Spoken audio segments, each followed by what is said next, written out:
Le Parlement et le Conseil européen sont parvenus à un accord provisoire concernant la lutte anti-blanchiment. Et en visio avec nous, Solène Clément, qui est avocate au barreau de Paris et donc experte associée de Nomart, une solution spécialisée en LCBFT pour les marchands d'art.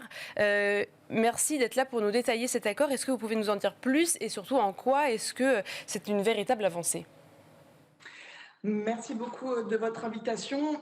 Alors, la grosse avancée de cet accord, c'est qu'il va porter sur un règlement. C'est-à-dire qu'avant, sur la réglementation de lutte anti-blanchiment au niveau de l'Union européenne, ce sont des directives qui avaient été prises. Donc, on en avait eu 4, plus une cinquième qui était venue modifier la quatrième. Et les directives sont des véhicules législatifs qui nécessitaient des États membres qu'ils prennent des mesures nationales de transposition. Pour le dire simplement, les directives n'avaient pas d'effet direct sur le territoire de l'Union. Et à la suite d'un certain nombre de scandales de blanchiment d'argent qui ont permis de voir que en fait, les règles que l'Union avait mises en place n'étaient pas efficaces, n'avaient pas fonctionné, n'étaient pas suffisantes, l'Union européenne a décidé d'avancer juridiquement au moyen cette fois-ci d'un règlement qui, lui, contrairement aux directives, et d'effets directs. Donc, la première grande différence, la première grande avancée, c'est le fait que d'ici quelques mois, a priori peut-être d'ici 2 mois, on va avoir dans l'Union européenne un premier véhicule législatif qui sera d'effet immédiat et direct, et ce sur tout le territoire de l'Union. Est-ce qu'il y a donc au sein de ce règlement quelques axes très importants qui vont concerner directement le monde du marché de l'art, les marchands d'art ? Tout à fait. Alors, il faut savoir que les marchands d'art sont assujettis à cette réglementation de prévention du blanchiment d'argent depuis déjà de nombreuses années. Et ce règlement, il vient tout à fait renforcer cet assujettissement. Et donc, c'est-à-dire que toutes les règles qui vont être contenues de ce règlement vont devoir être appliquées par les marchands d'art. Alors, pour rentrer peut-être un tout petit peu plus de manière concrète dans l'aspect pratico-pratique de ces obligations, la lutte anti-blanchiment et contre le financement du terrorisme, ça repose sur 2 grandes obligations. C'est l'obligation de vigilance et c'est l'obligation de déclarer son soupçon.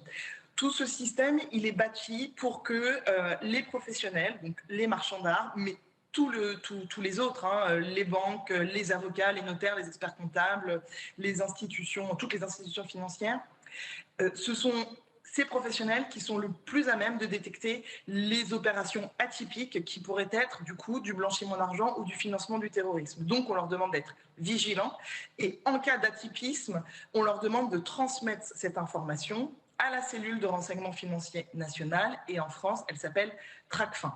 Et au titre de cette obligation de vigilance, la réglementation telle qu'elle est aujourd'hui, mais telle qu'elle va également être issue de ce règlement, elle va dans les détails, de manière très spécifique, sur ce qui est attendu, et notamment sur l'entrée en relation, c'est-à-dire quand un marchand va faire une transaction avec un client.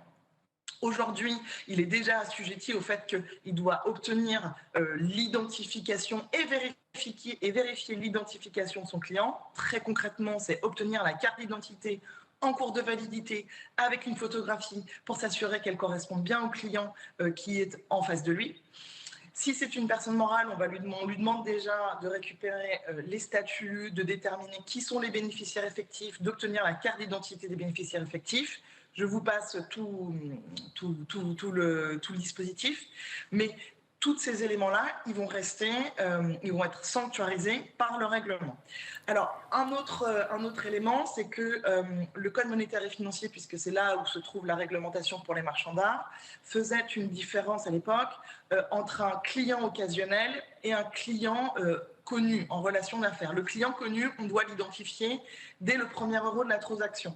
Le client occasionnel, en France, à présent, il y avait du coup ce delta, c'est-à-dire que si le client occasionnel faisait une transaction de moins de 15 000 euros, il n'y avait pas d'obligation d'identification. Et dans le projet de règlement européen tel qu'il avait été sorti en 2021 pour consultation publique, il y avait une proposition finalement d'abaisser ce seuil et d'étendre cette obligation d'identification à tous, même aux clients occasionnels. Donc très concrètement, ça voulait dire pour les marchands que ceux qui vendaient une œuvre à 3 000 € pour un client de passage, si jamais cette provision est maintenue, on va lui demander d'identifier et de faire toutes les investigations, si on peut le dire comme ça, pour s'assurer de qui il est. Donc, très concrètement, ça voulait dire une inflation de diligence à effectuer. Merci beaucoup, Solène Clément. Je rappelle que vous êtes avocate au barreau de Paris et experte associée de Nomart. Et puis, tout de suite, nous allons passer à l'interview de la semaine.